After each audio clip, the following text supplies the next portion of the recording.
I think I should join ISIS. Why? Because I think as soon as white Jews join an edgy thing, it's over. You should just commit a low-level crime. Yeah. And then be like, yes, I did it for ISIS. Yeah, like if I'm just like, ISIS, mate, I've done it.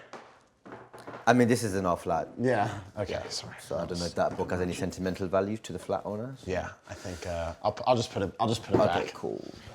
I'll just put it back. Cool. I'm still part of ISIS, but you know. Just because you're in the flat doesn't mean you occupy I'm the a flat. moderating influence.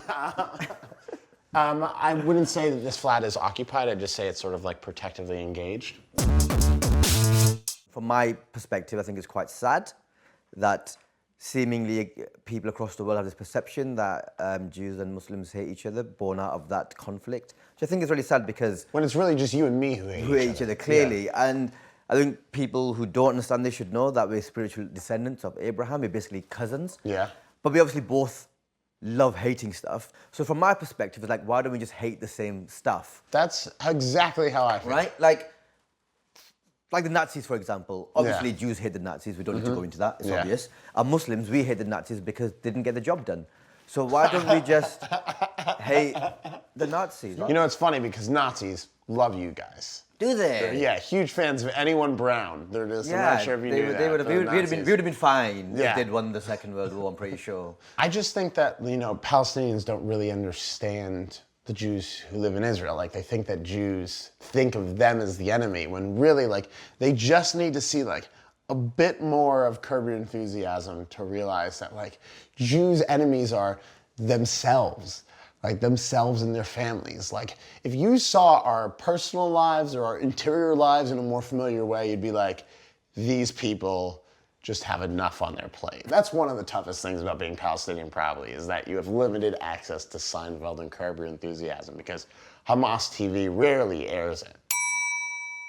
I think one of the big things is whose hummus is better.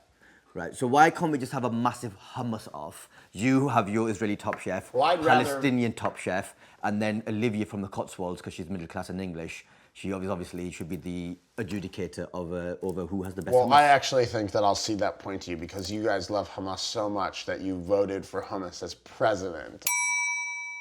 My issue is the way Israel was created. Sure. And did it need to be there? For example, couldn't they have just occupied Disneyland? Sure. Because that's fun. Or Disney World. If we were in Disney World, you'd be like, look at it's this massive conspiracy. They need all of Disney World. Like they're not satisfied with just being scattered around Disney World. They just need to control the whole thing. It would be better security at Disney World if Israelis were running. Yeah, because there's a wall that runs around it, right? So you guys would love it. We can make all of Israel into Disney World and just do Israel Disney. If we can have our own small world after all, then I think we're done here, actually. Great. Sure. Yeah, right? I think it's... You did it, guys. No Nobel Peace Prize is in the mail, I assume? Amazing. Yeah. All right.